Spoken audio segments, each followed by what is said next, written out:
Hello, Howell High School U.S. Government students with Mr. Talberg. This is Mr. Talberg, and I just want to touch base with you regarding how we will continue learning about government for the rest of the semester. If you have questions, please send me an email and let me know. I will be doing live classroom Google Hangouts on Thursdays if you want to connect with me in that way. Also, if you have other teachers who you think are doing something really, really well, please feel free to share that with me as well. I have a plan, but because things are happening so quickly and this is all kind of new to all of us, this plan that I have may change a little bit, or maybe even a lot as we go. That's not my intent. I think I have something pretty solid here, but just be aware we might need to all be flexible in the coming weeks. So, what I'm going to share with you is what you can expect to cover the rest of the semester, and then what your options are regarding how you're going to finish the rest of the semester, and then how you will be graded um, this semester in U.S. government. And again, that may have to change a little bit, but um, this is a good starting point. So what you have in front of you here is what I'm calling my U.S. government course roadmap, as you can see. I chose, yeah, we're not going to cover as much as we would if we were in the classroom. I tried to really hit the most important things that we didn't yet get to cover in class. So I've organized those by unit, and they're attached to the state of Michigan standards and benchmarks. So these numbers don't matter a whole lot to you, but this is kind of what we'll be covering. So the numbers are more technical. Don't worry about those a whole lot. So beginning on Monday, the 13th of April, we will focus in on the legislative branch. As you know, that is where we left off. We were just getting to the point where you're going to write your own bills. We're not going to do that. We're going to approach that a little differently, but that's where we'll pick up. We will from there go to the executive branch and focus on the presidency.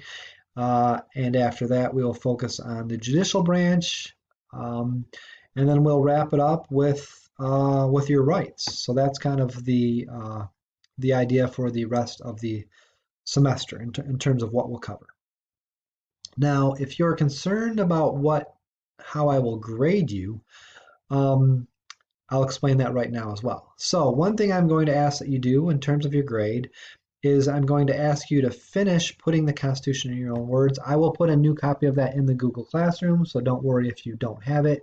If you do have it, you of course may continue the work you've already done. So if you want to get a grade in U.S. government, you will finish up that putting the Constitution in your own words. And you see here you have quite a bit of time. So um, if you're trying to figure out, well, do I have time to do this, or is this going to stress me out? I would say what I'm going to ask you to do each week is probably about 1 hour to 90 minutes worth of work total. So, in other words, we're looking at 30, I'm sorry, more like 15 minutes, 15 to 30 minutes per day of work. And then notice we stop any new content mid-April, or excuse me, mid-May. So you have kind of the rest of the semester after the 23rd to either finish up that Constitution or to go back and finish any of the things in these units that you missed. So I left quite a bit of flexibility there at the end of the new material for those of you that feel like you had other things you had to prioritize. Maybe you got sick and you had to take some time off. All that kind of stuff is sort of built into the schedule. So in terms of how you'll be graded or what class will look like. So first and foremost, you have options. So you may choose to just take U.S. government for credit, in which case, if you are passing the class, that's kind of the worst you can do is just get credit. If you would like for U.S. government to count towards your GPA, and almost all of you are juniors, and most of you at this point have pretty good grades, so I would encourage you to earn a grade in U.S. government.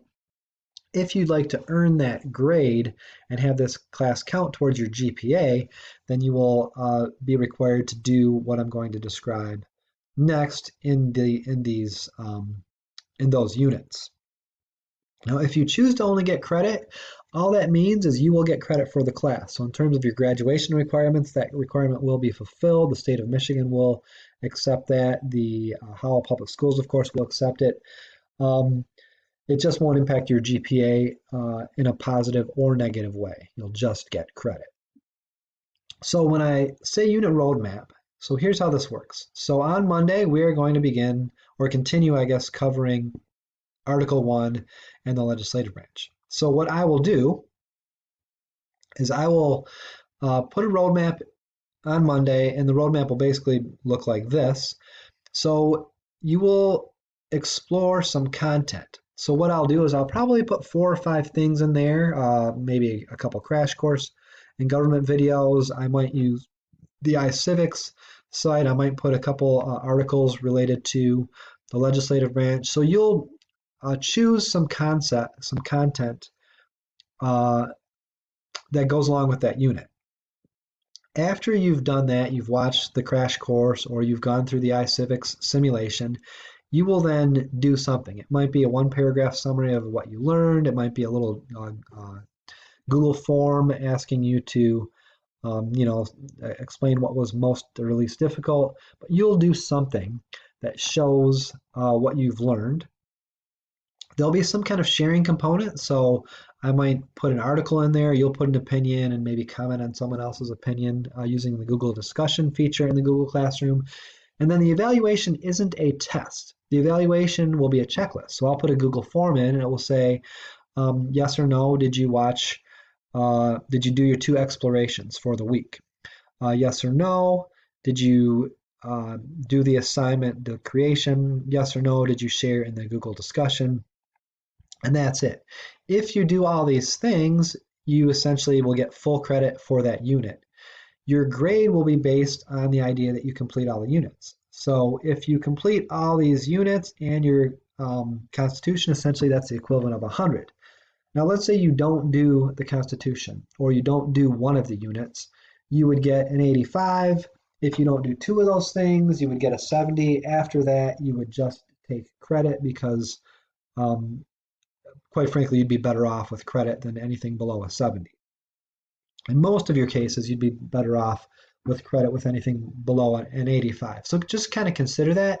This work will be manageable. There's not really a good reason not to continue doing the learning in class and getting that a nice boost to your GPA.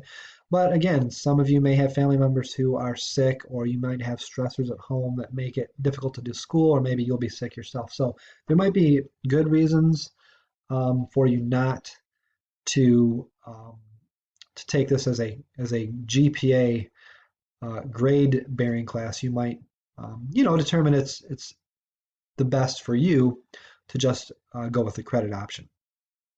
And that's kind of it. That's how class will look. I will kind of keep you on pace. I will touch base if you're missing something and I think you are, working towards getting a grade. I'll connect with you and ask, if you need any help or why. This is just a list of some of the things we'll use. Like, so for example, we'll continue using iCivics, so for this first unit, I will probably ask you to check out that branches of power again. When we get to the Supreme Court, I'll probably have you go through Court Quest. When we do the executive branch, I'll use executive command, which you had a chance to look at a little bit already, because we briefly covered the presidency. So we'll use some of these things. There are readings that you'll use. These things deal with Supreme Court cases and that kind of stuff. So we won't really be using textbook stuff. We'll be using other sources of information to get you where you need to be as far as U.S. government goes. I think that's it. This is all new, so if anything is unclear or you have questions, please feel free to send me an email. It's actually really helpful for me when I get questions because I'm better able to adapt and do what's going to work for everyone. If you, like I mentioned at the start, have teachers doing things really well that are working really well, also feel free to let me know those things, and I'll do my best to incorporate anything that works into this remote classroom structure. So with that, I'm gonna sign off, and again, please let me know if you have questions, concerns, or ideas that I might be able to put into practice. I'll connect with you soon.